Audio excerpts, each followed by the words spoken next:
Fantastic. Recording is in progress. Let me share my screen. I know that's the next step. Here we go. I'm feeling good. I hope that you're feeling good. Hi.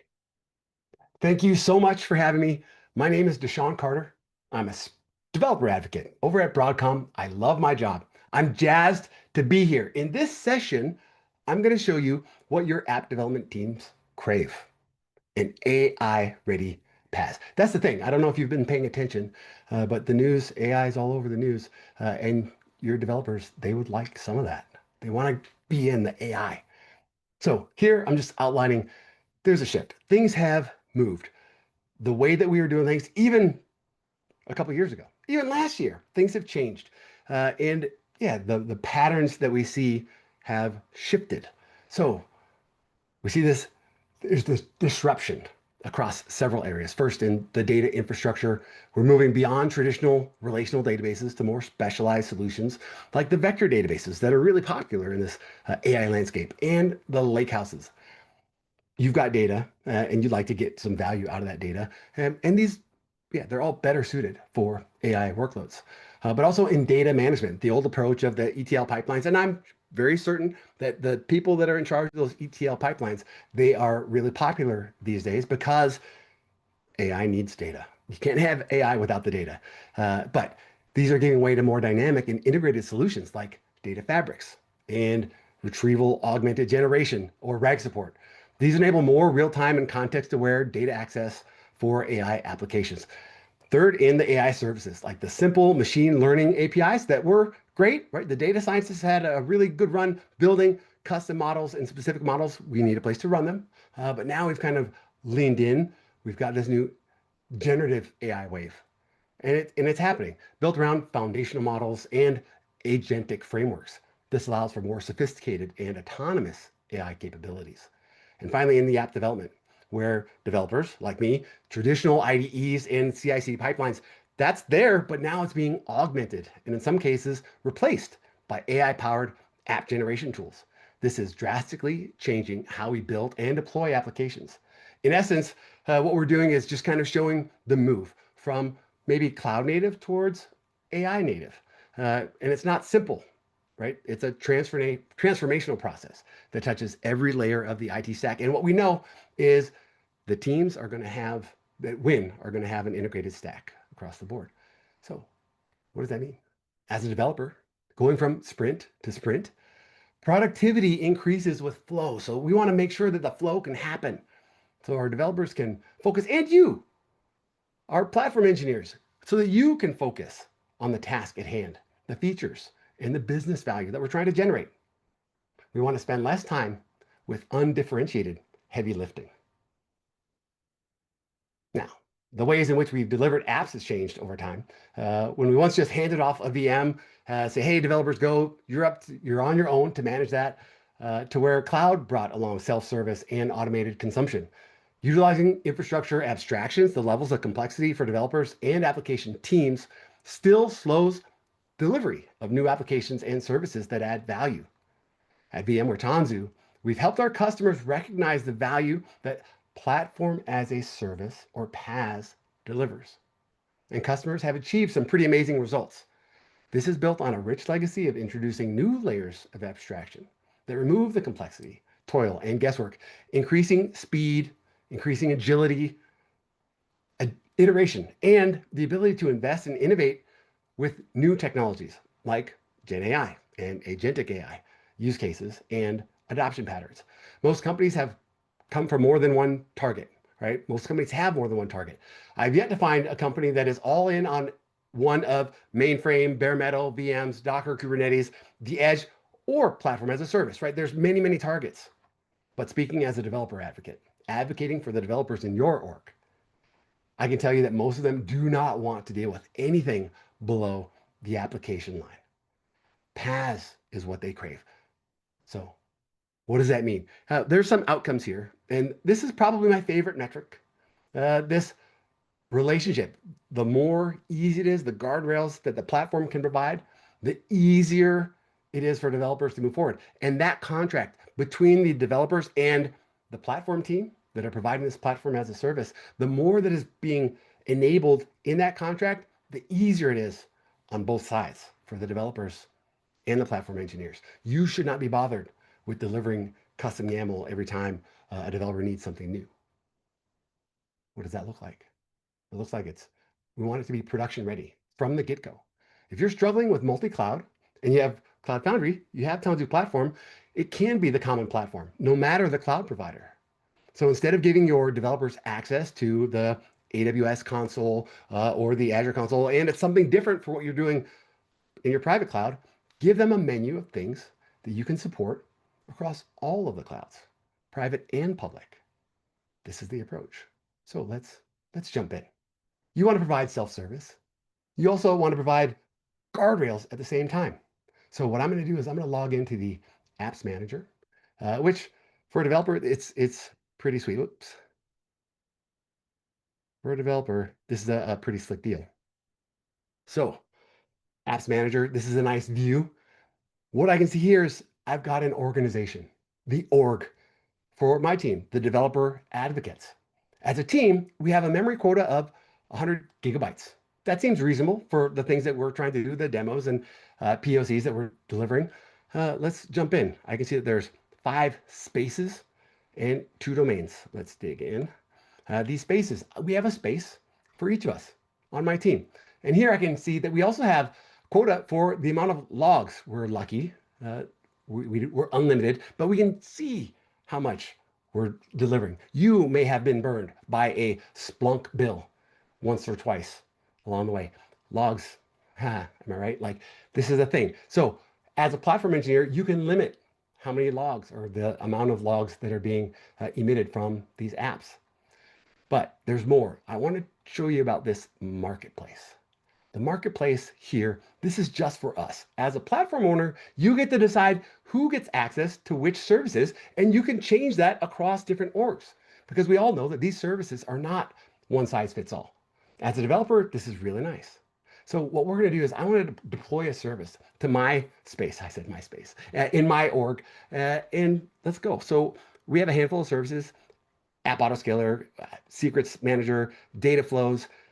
Here's one that's interesting, and this is what we're going to start with. I'm going to deploy a Gen AI service. Now, again, one size fits most, one size fits some, but not one size fits all. So I'm going to grab this one.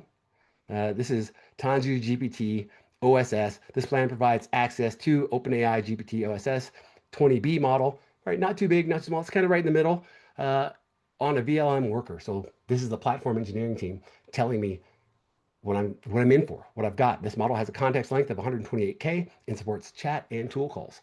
So I'm going to select this plan. I'm going to give it a name, GPT OSS. That matters to me. I'm putting it in my space, but I don't have an app yet. So we're just going to deploy this. I just want you to see how easy it is, that this is something that's self-service. That was easy. I didn't have tickets to fill out. I didn't have credentials to store. It's all handled by the platform.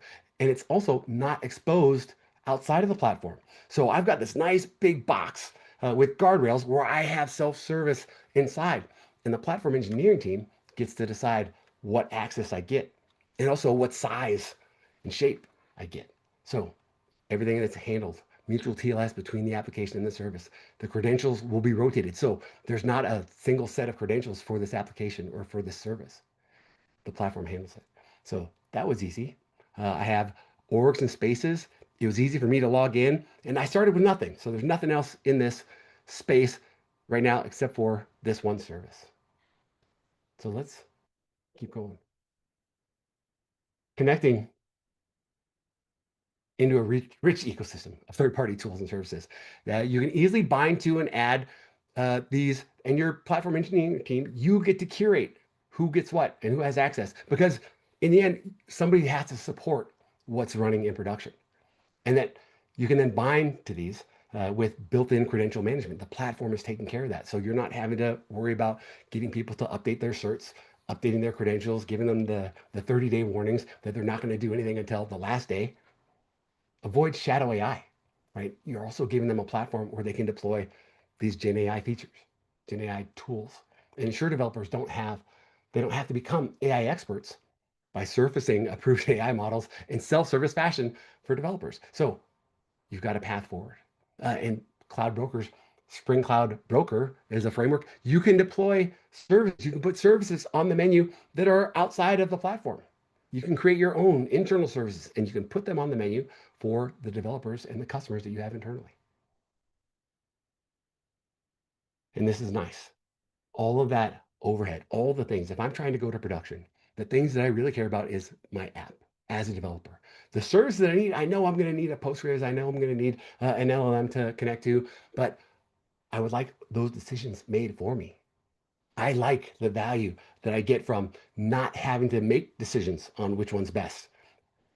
I have a supported path, and this makes my life easier. So I don't have to worry about where it's going to go.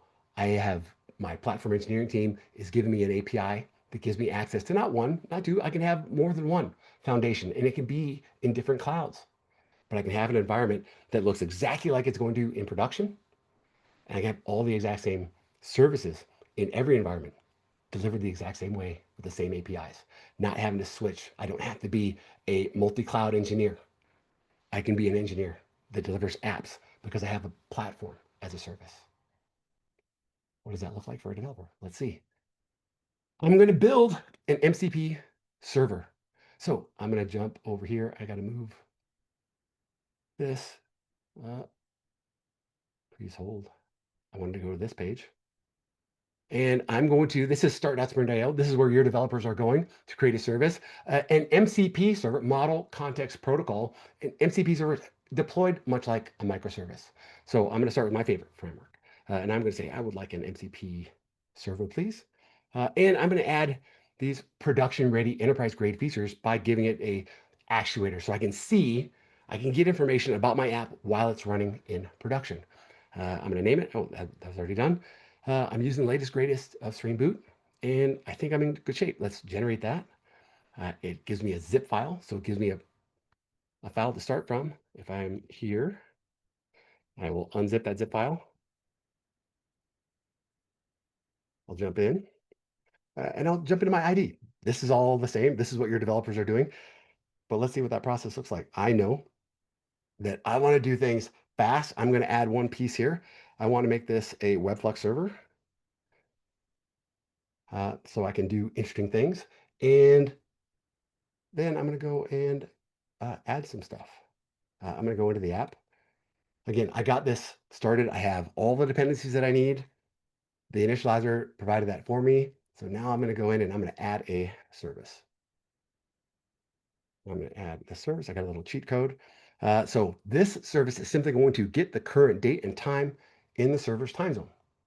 Easy enough. The way that I'm describing this, this is the information that is being used by the LLM to decide if it wants to use a tool or not. I know I'm skipping ahead, but I'm just showing you this is an MCP server. It is pretty simple. I'm going to add another here, MCP. So this is what's going to expose. I can have more than one tool in each of these, but this is how I'm going to expose it. I've got to do one more thing. I got to test it.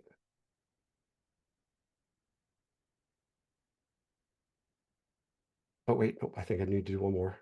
I want to add some properties. I want to tell it what kind of server I am.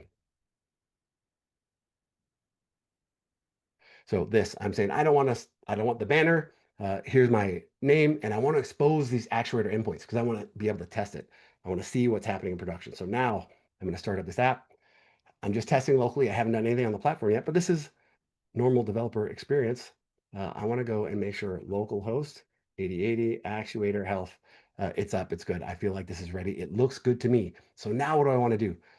I have a server. All it's going to do is tell me the date and time. I want to push that to production. So what I need, of course, I'm going to need a tiny little bit of YAML. I'm going to stop it here. And I'm going to generate some YAML. So this is saying, hey, I'm going to call it date time. I don't want to give it a random route. I want a specific route for the name of this service. Here's the jar file that I'm going to pass in. I'm going to make that jar file because I need to make changes. And I want to use Java 25, which is the latest version of Java. So now all I need to do is CF push This is fantastic. This is this is cool. So now what's happening? I didn't have to make a Docker file. I did have to make a little bit of YAML, but that YAML is very simple. And I did a CF push. So under the hood, there's a build pack. We can see all the build packs. I have a collection of build packs, not just for one language. There's multiple languages that are supported here. The build packs are going to look at the source code that I deployed. They're going to analyze and see which build packs should I use, which things. These are all the ones that are supported on the platform, but which ones should I use? It pulled the Java build pack. That's fantastic. And it also grabbed the right version, the latest version. So you're not trusting the developers to bring in the right version of the Java JVM. The build packs are the supported way to get containerized workloads to production. If I go a little bit further, I can see that it's also going to make sure this is the memory calculator that has been improved over the years so that it analyzes what's happening in the application so that we can have a right-sized container in production. And last thing, the certificates. Make sure that these workloads are secure on their path to production. And I've got additional dependencies being added so that the platform can talk to the app that's running inside of the container. So all of these things are handled by the build pack, and I don't have to do anything as a developer. All I did was work on my code, and now CF apps, I have a application running in production. Now, the cool thing is this URL is actually ready. Everything in between, all of the routing for this was all handled. I didn't have to do anything. I didn't have to register certificates, even though there's nothing at that root. I can go here to actuator health, and I can see this is awesome. It's up and it's ready. And there's actually more pieces here. The actuator endpoint on Spring Boot, it exposed a lot of things. Again, those production ready things. And the cool other bit is I can go back here. Oops, I want to go back to my space and I get some observability around this app. So I can go see that I've got this MCP server running. And as a developer, this is powerful stuff. I have all the things all in one spot, including app information, how it's doing, and logs. I can see exactly what's happening. This is fantastic. That was easy. It didn't take long. So let's keep going. With Tanzu Platform, we're simplifying and standardizing the container build process. So it's that easy. I don't have to think about all the other things. I have my source code. I get a little bit of YAML to say where I want to push it. The platform engineers gave me a space, a nice set of services that I can use that are supported. And this is fantastic. So I get security, compliance, reliability in every step. And the process begins with the source code. It was pushed to the platform as CF push. It was built in build packs automatically where it analyzed the code to detect the language and framework. Again, it's not just one. If I go here, I can see as a developer, build packs. What build packs are available? I have build packs for all sorts of things. Java, static file, Ruby, Nginx, Node.js. I have all the things. This is powerful stuff. My containers are going to be managed in the exact same way. And that's great. The other side of the spectrum is snowflakes. The other side of the spectrum is developers building their own Docker files. Friends don't let friends use Docker files. We want to have build packs. We want this level of ease of security and compliance. Tanzu Platform then assembles the container using the hardened operating system that's NIST compliant, ensuring security from the base layer all the way up. And it doesn't stop there. The Tanzu Platform actively maps and maintains the dependencies, like we saw, the Java CFENV, tracking and updating bound services and runtime libraries. So we didn't bind any services yet. We'll get into that in a sec. But Tanzu also injects target-specific variables and dependencies. So what the platform needs, the platform is injecting its environment variables. So when I bind to a service, it's going to get those credentials as well. And it handles all the load balancing, all the health monitoring, all of which are managed natively by the platform. Let's do a little, we're going to pivot, or I'm going to jump off script because one of the cool things is I have these services. I can do the services either way. I can create the services ahead of time like I did with the LLM, but I can also go back and I can say, hey, you know what? I want a new service. I'd like an app autoscaler. I've just deployed this MCP server and I'm going to call this MCP auto scaler. That's fantastic. And this is going to go into MySpace. and I am going to bind it to this date time app. So now I've got something that's going to auto scale my apps for me. It has default rules out of the box, but of course you can modify those. But the other cool thing here is I'm going to hit this button. I'm going to view it over here. Oh, we'll cancel. We're good. My services, my app autoscaler. Uh, if I need information, if I want to know how to fine tune this, the docs are right here. The docs are right here. So I'm going to click the button, boop. And there I have the documentation for all the things related to the app autoscaler. All the information I need is in one spot. Again, this is the type of experience that your app developers crave. Containerized workloads deployed to a fully managed platform, automatically balanced across computer instances and zones. So as I scale up, it's not going to scale up all of those instances in the same zone. The platform takes care of balancing them across not only the VMs that they're running on, but also in the different zones that they're running in. And we can automatically scale up instances based on demand. And we can fine tune the rules for how we want to scale. So we added an autoscaler so it can handle load. If I deploy this, if I have other teams that would like to use this MCP server that we've just deployed, now they can do it. They don't have to go searching. I can make it available. Oops. So Tanzu Platform gives you control across all of your clouds where you need it. And you, as a platform engineer, you give developers the self-service that they crave with the guardrails that you choose.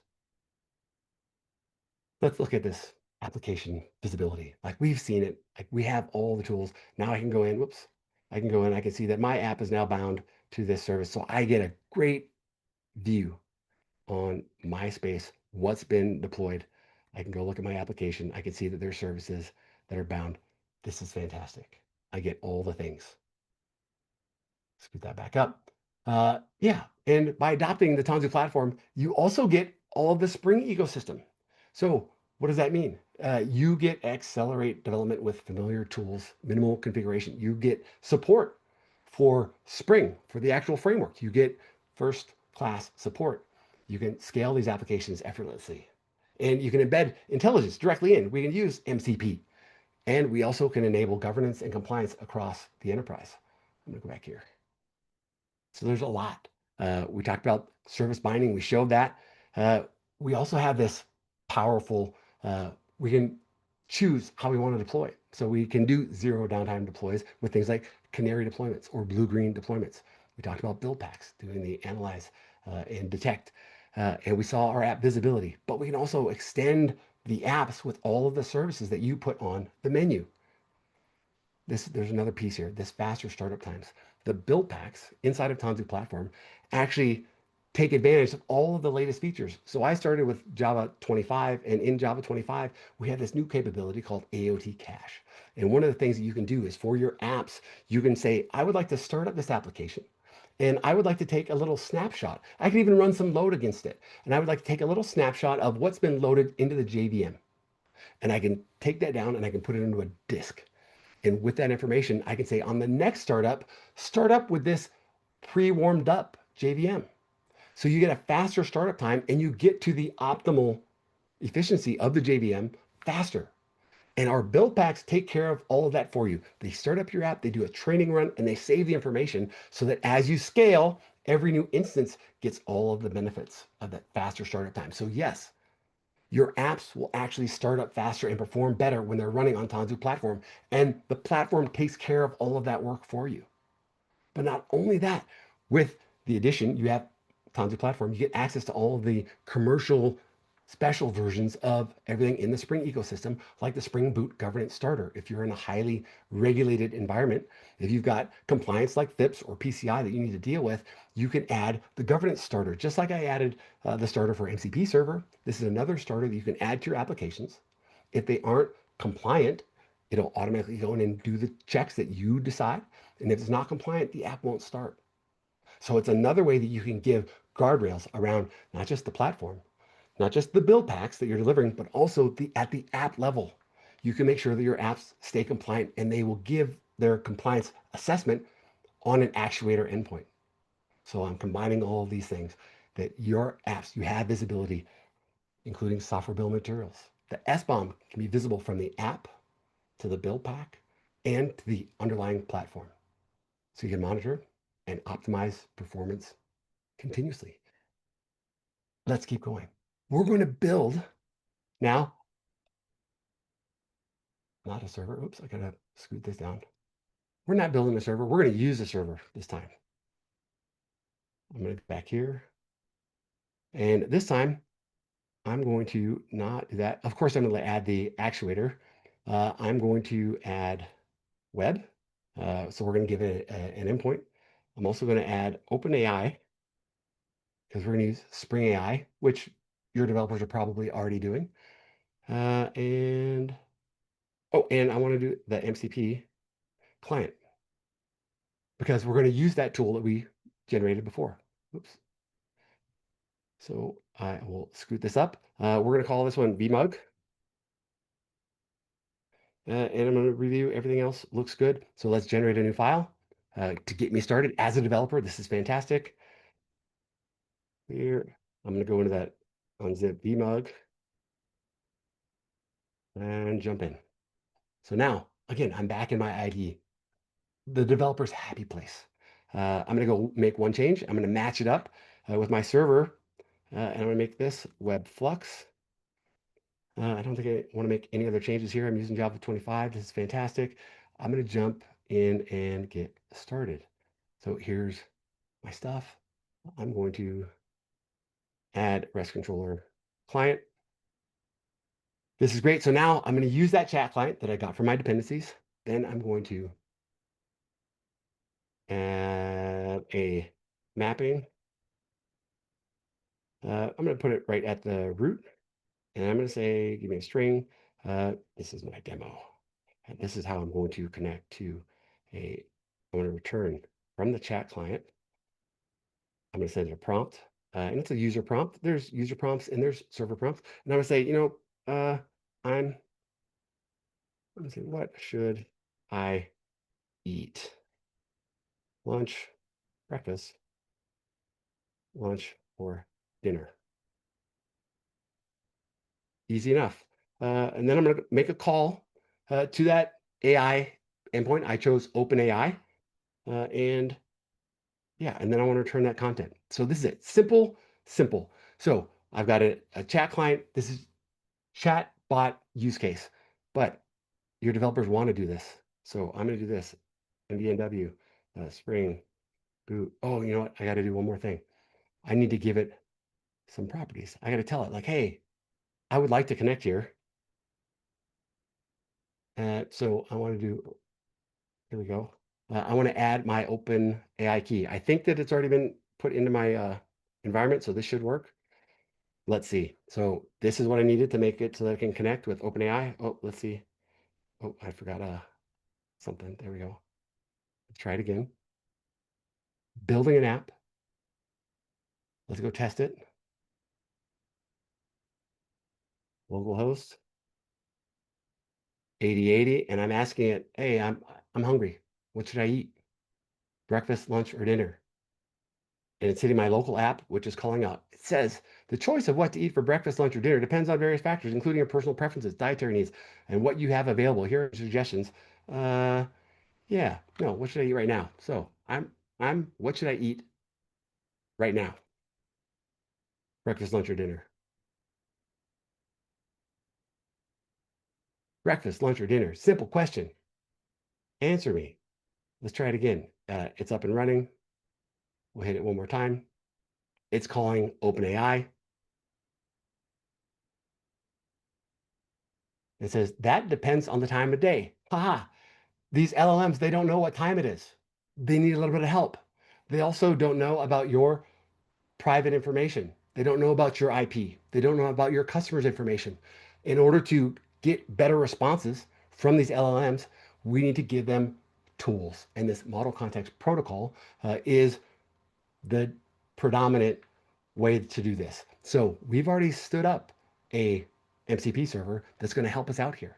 So let's add that MCP server. Let's make it so that our app can use that MCP server that's already been deployed. Let's go back to my IDE.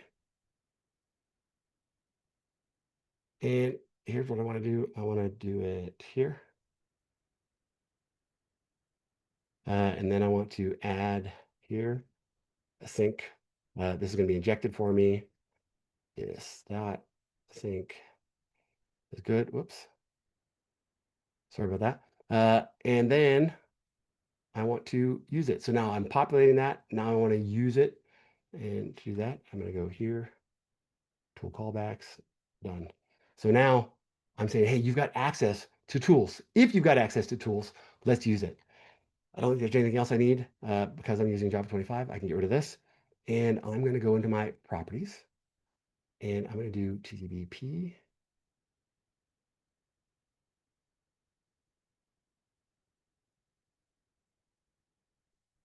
And I'm adding the URL. So this is all I've done. I said, hey, for this app, I can hit this URL that we've published already, and I'd like to make tool callbacks enabled. So now, locally, I should be able to test. And I'm testing with the MCP server that we've already deployed. I'll put a clean in front of there just because. I've added new properties. I'm going to do one more. Oh, I should have gone over here, and I want to show date time.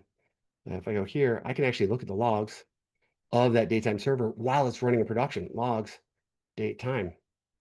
So I can watch the logs as it's going. It's already connected, but now I'm going to hit this again locally, but I'm testing with the MCP server that's running on the platform. And it says to provide a suggestion on whether you should eat lunch, I can check the current time. Would you like me to do that? Oh, I wanted you to do that automatically. Why didn't it do it automatically? But here's the thing. It did call. So here's the logs of the datetime server. It did call the datetime server to find out. I don't know why it didn't do it automatically, but this is the cool thing. My app is rocking and rolling. So now what I'm going to do, I feel good. This one is hitting OpenAI. I'm going directly to OpenAI. And I don't know if I really want that. What I'd like to do is I would like to make this service available. I don't want to use my own tokens, my own credentials. So let me go back here, right? I don't want to have to use this. It's fine for my local development, but when I get to production, I don't want to be using my tokens. So let's take this application, let's push it to the platform, and let's see how easy that can be.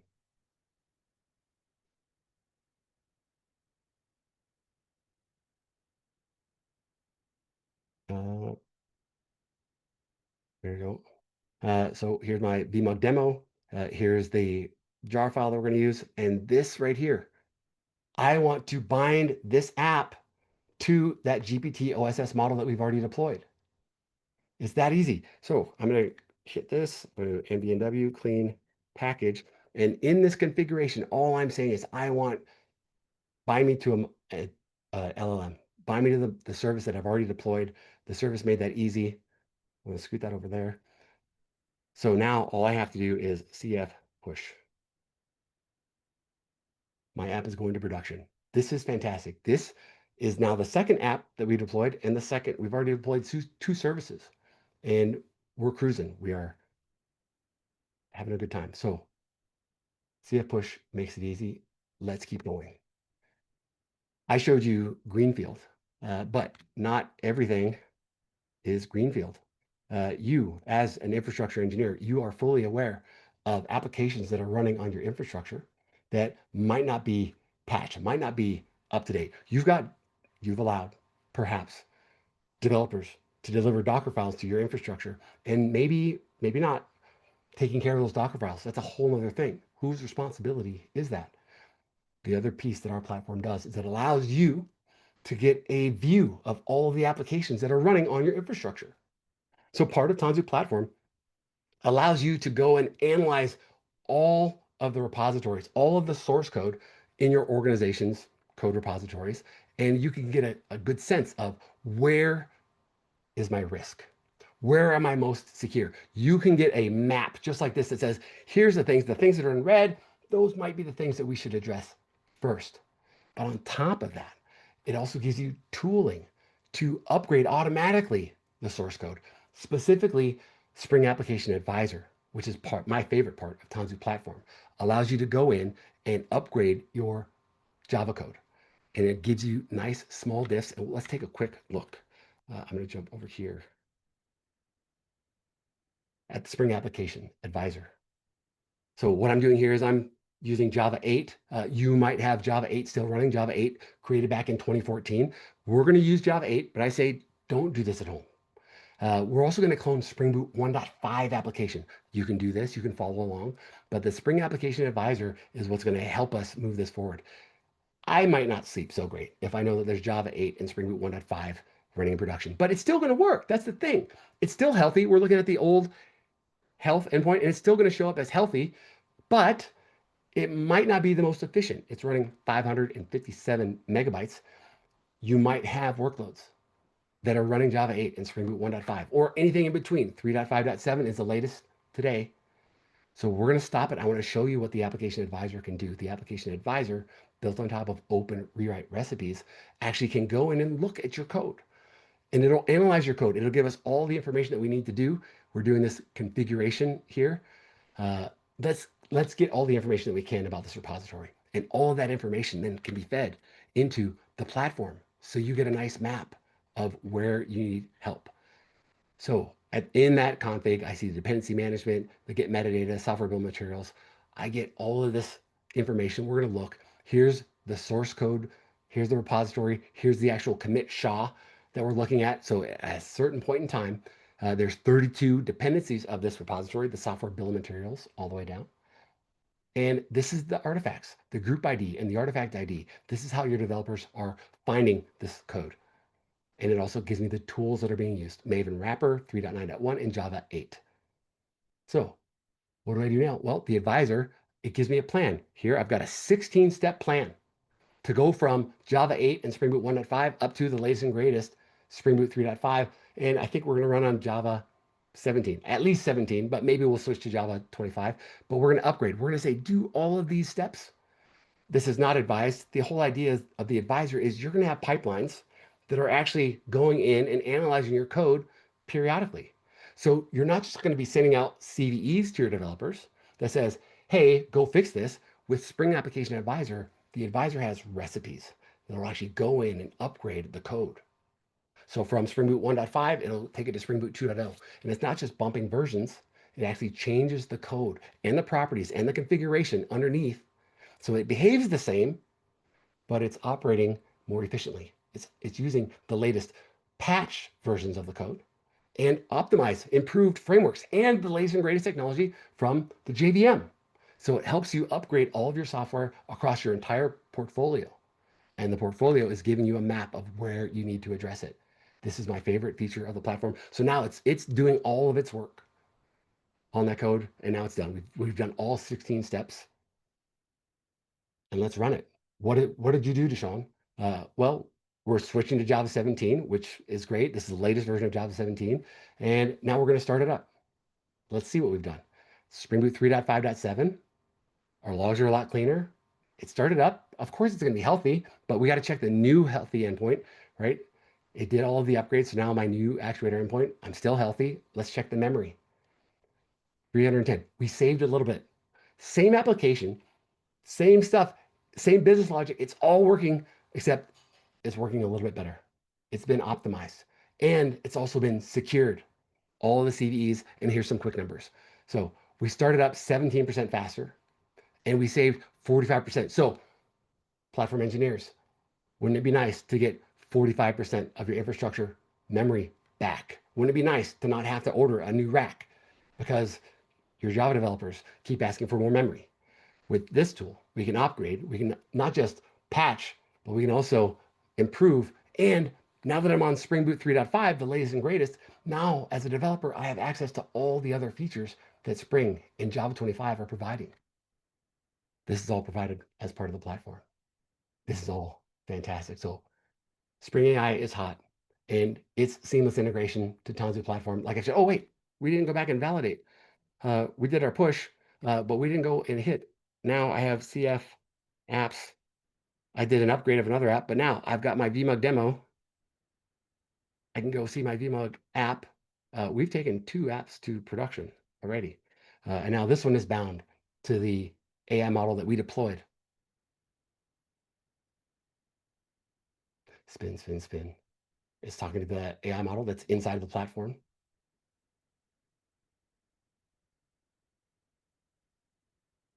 No pressure.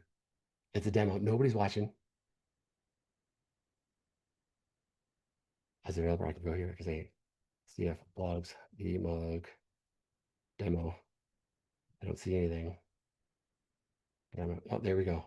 It's about 8:30 p.m. UTC. So now it knows what time it is. So the clock is dinner lane. Why dinner? These GPTs are chatty. But the thing is, I've got the answer. I've connected, it used the tool. This is fantastic. This is the developer experience that your development teams crave. Let's continue. We have all the things. Vector support, portable API. Spring AI has opened up the door to now unlocking a lot of the value that you've been waiting to unlock inside of your databases, inside of your data lakes and lake houses. It's powerful stuff. With these tools, we deliver production-ready AI applications. And with this platform, we have all the guardrails around AI that you've been looking for.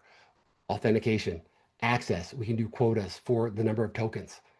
All of these things. Spring plus Tanzu platform is it's a powerful duo for Gen AI and agentic app development. So let me move this.